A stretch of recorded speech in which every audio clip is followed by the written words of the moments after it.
Hey folks, welcome to the Triple T Thursday. For those just joining us, that's tools, tips, and talk, where we'll discuss info for the knife maker. So for today's episode, I didn't actually have a topic until recently. I did a little poll on my Discord for the Patreons, and Jeff from Bison Blade Works had a question and asked me to do a video on segmented handle scales. So today we're going to do a video all about making segmented handles. Let's go down to the table and get started.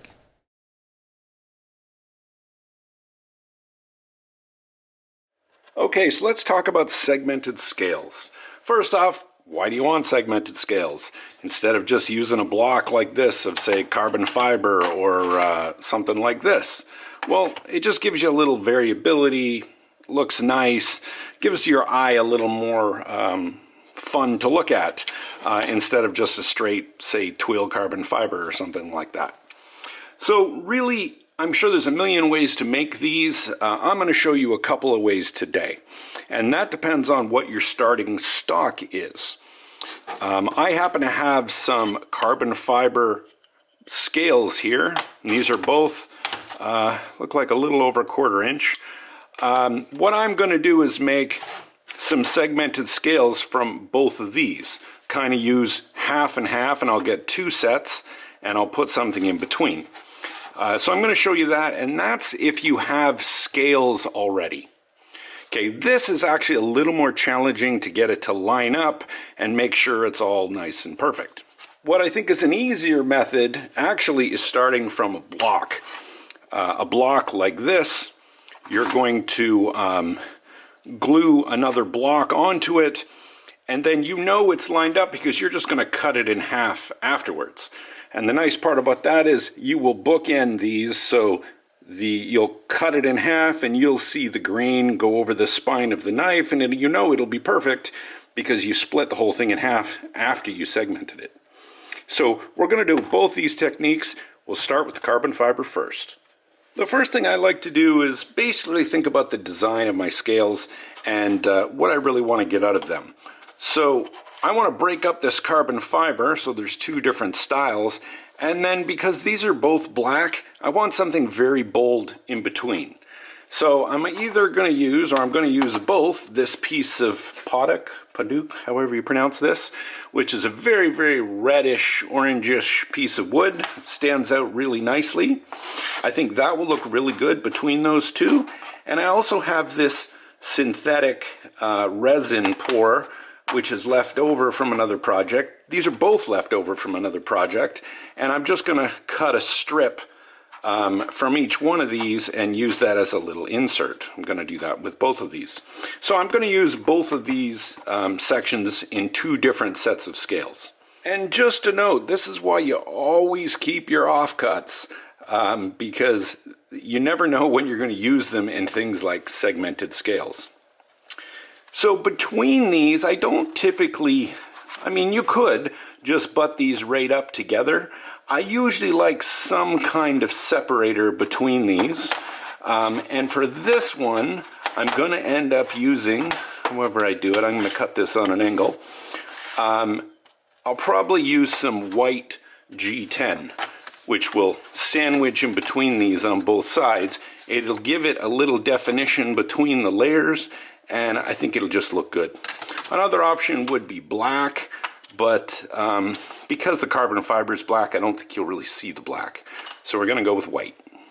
So the first thing I'm going to do is go and flatten these. These have a smooth side and a rough side, so this is an unfinished side. So I'm just going to go and make sure that my scales are nice and flat. We're going to use the disc grinder for that. If you don't have a disc grinder, just use your platen. Just test them afterwards on a granite counter and make sure that they're nice and flat.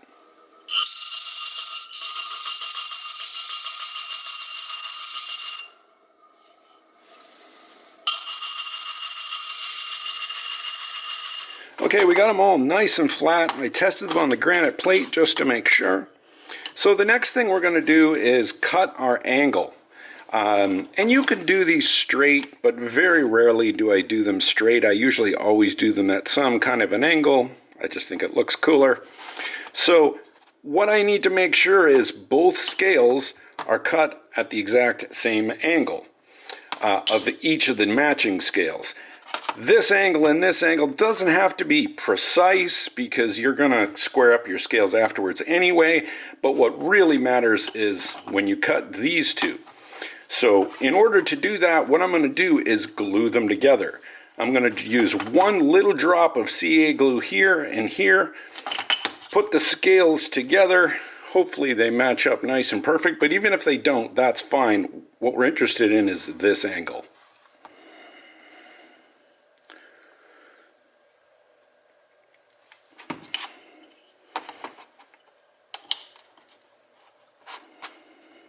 One thing I didn't mention, but if these were wood or any kind of burl or anything like that, you would want to make sure that you had the pattern aligned on the top so that they look like they match.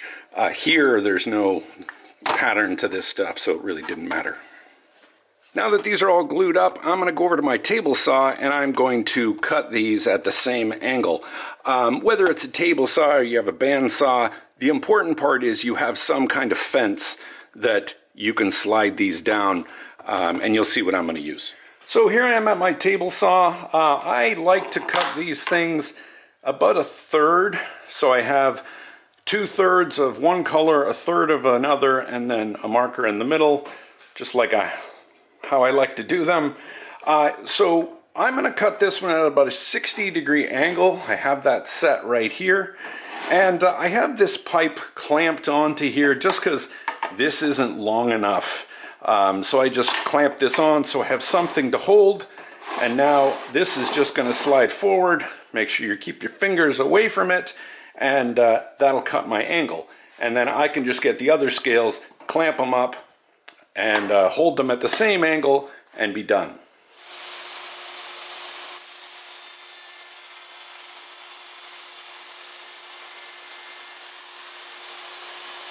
All right, so we got our scales cut. You notice they fit perfectly. And what we're going to do now before we separate them is just go to the grinder and just even up all of these faces, just so that, we take the saw marks out and everything. When you do this, make sure that your rest is square to the platen. 100% square, because if it's not, it's going to give you a lot of problems. So definitely square up your platen before you do this.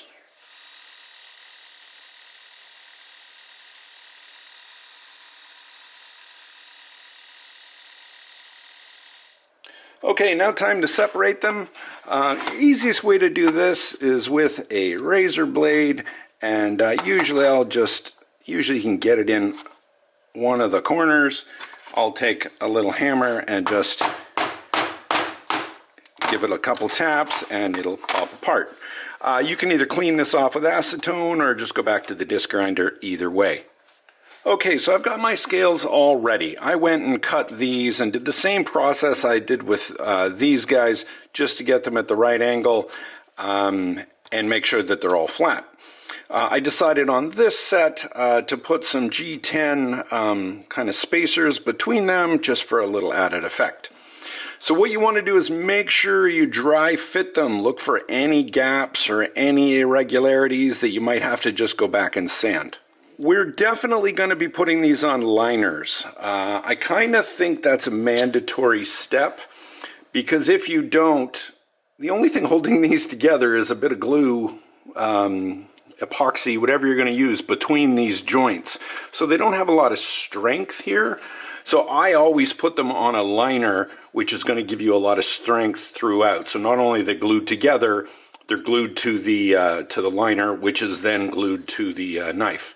I guess you could say these are all glued to the knife at some point, but I always use a liner for segmented scales. So I used to use epoxy for these. The problem with epoxy that I have found now is that you have to clamp every single thing down, meaning they have to be clamped this way. Every one of these has to be clamped or they tend to push up. And that's kind of a pain. So I've switched to exclusively using CA glue for this, at least for this part that I'm about to do. When I put them on the liners, I could use epoxy. I probably will still use CA glue. Make sure you're using the medium stuff. Don't get, and the typical, super glue, crazy glue you're going to get is this thin stuff. That doesn't give you much working time. Don't use this. Make sure you at least get the medium stuff and you get a little more working time. So I'm going to show you the technique that I use. I'm going to glue the segments together first. Then I'm going to true those up just in case one of them rose up a little bit. I'll show you how to fix that, and then we're going to put the whole thing on the liner. So what I like to do is use this wax paper. This is the backing off of the sandpaper that I use. I'm going to start with one end, and I have everything laid out here. And I'm not putting them on the liner. The liner is going to be last.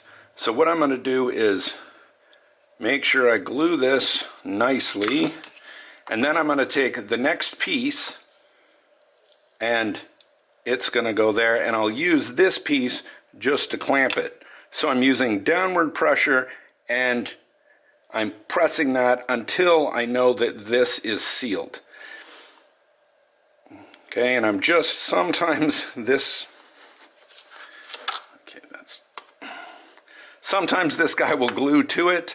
Try not to let that happen. If it does, just break it off. Get a piece of your paper that doesn't have glue on it, and then go to the next one.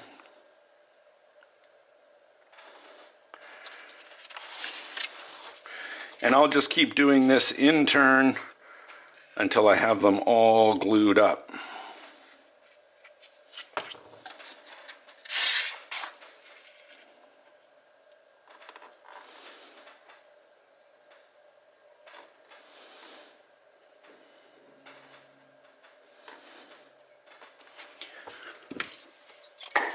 Starbond has this accelerator, which is great. You can give that a spray.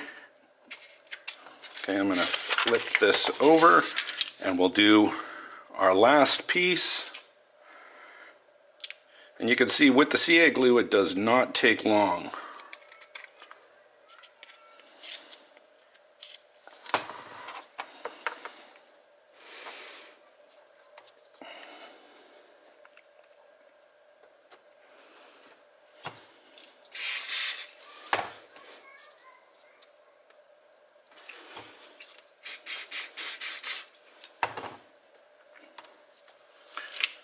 All right, so there's one scale done.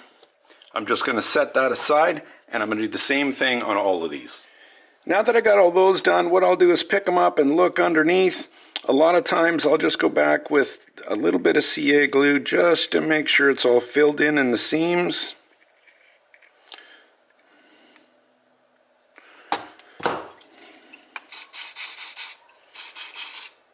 Okay, we're going to be grinding all this flat.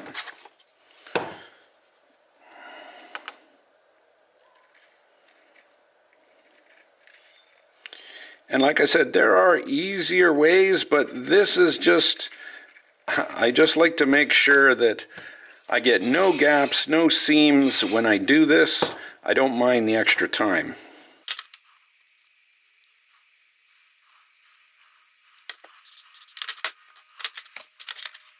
So now we're going to take these to the disc grinder or whatever grinder you want to use, and get these nice and flat on the underside and get ready to glue them to our liners. Okay, so I've ground the undersides nice and flat, and here's where I'm checking for gaps. Make sure we don't have any gaps, and this looks super tight and nice. And incidentally, remember I said about the strength of these? I accidentally dropped one on the floor and one of these pieces came off. I did drop it from a height of about 5 feet, so I had to re-glue it. So that's why I like to use liners.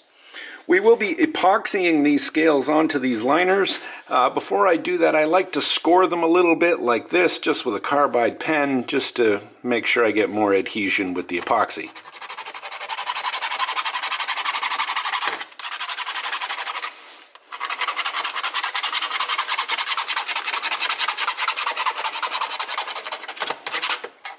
Make sure you clean all this excess powder off. So I'm ready to glue these up onto the liners. I like to lay everything out with the clamps that I'm going to be using. Open your clamps to what you're going to need. so you're nice and ready and you don't have to screw with this at the end. All right. So make sure everything's ready before you pour your epoxy, and I like to put them at the edge of a table here just so I can clamp them down with 2 clamps on each one, and I'm ready to go.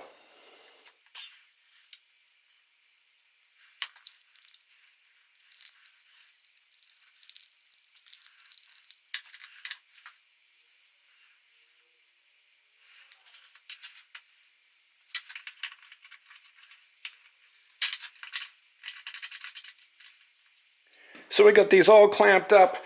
Make sure you don't squeeze these too much because you'll actually squeeze all of the epoxy out of them and there will be nothing holding them down. So don't go crazy on them, but just make sure they're not going to lift.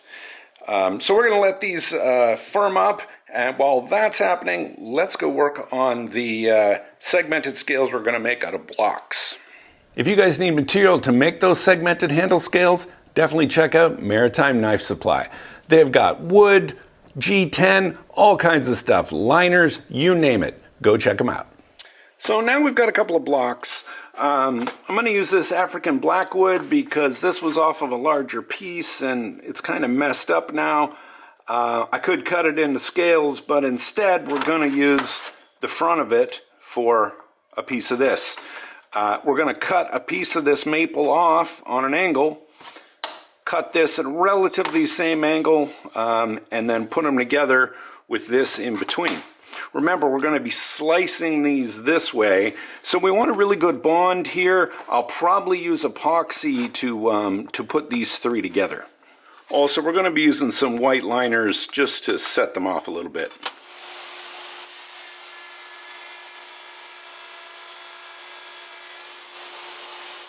So here's our block all lined up. I decided I'm just going to use CA glue for this one as well. We'll just be very careful when we cut it.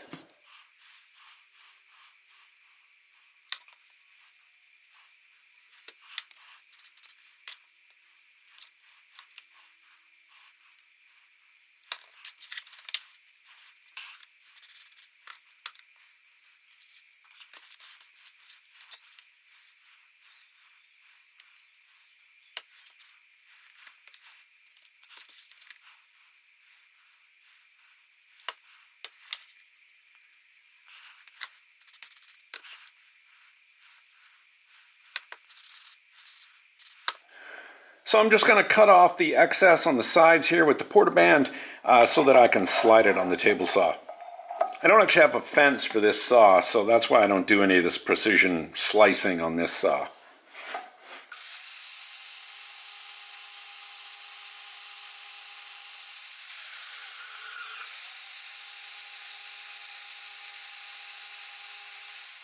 So I've gone and ground the bottom flat just so that it'll slide nicely here and also against the fence. I've measured it to almost sliced it in half. Remember, these weren't quite matching. So there's a little more on this side because I know I'm going to have to grind this. But let's get this split. Remember, use a push stick here. Don't try to do this with your fingers.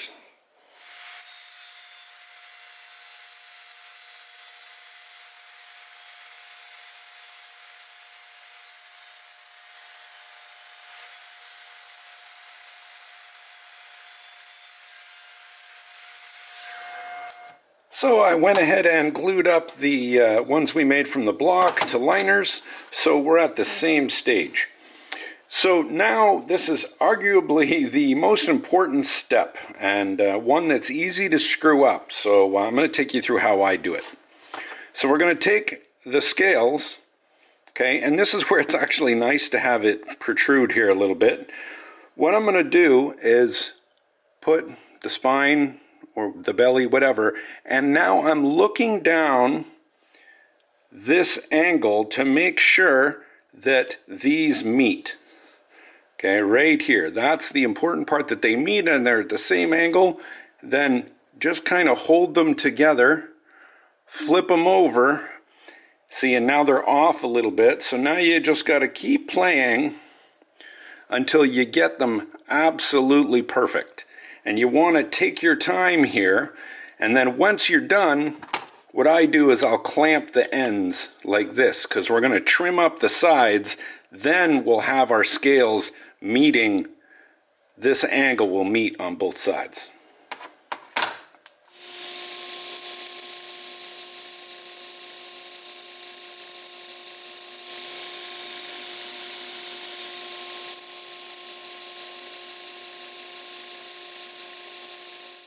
All right, we've squared up all the sides on our scales, and that's really important because I want to be able to just lock the sides of these and know that my things match exactly. Because if you get them kind of off like this and you grind them flat, your scales will never match. So I like to know that if I tape them right, as long as these are flat, then I know those lines are perfectly parallel. All right, so now for our last step, which is really just to surface the tops. I like to do this with the surface grinding attachment. So I've made this little sled. I put these in here, screw these down, and then I can surface them because this will stick to my surface grinder, and I can get these exactly the same thickness because I'll just check the setting on my cross slide. I'm pretty sure Maritime sells these, so if you need one of these sleds, you can go get them at Maritime Knife Supply.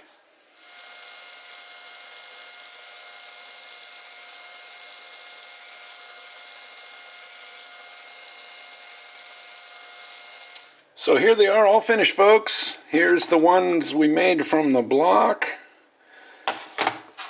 And then the other two, this is the synthetic red, and then the Potic. Which are your favorites? Well, since this suggestion was from Jeff from Bison Blade Works, one of my patrons, I'm going to let him choose one of these and I'm going to send them to him. So Jeff, let me know which ones you want, 1, 2, or 3, and I'll get these sent off to you. As a thank you for suggesting today's video and just for being a patron. And if you guys want to be a patron of mine, you can sign up for my Patreon. Info is down in the corner. Thanks, folks. We'll see you on the next one.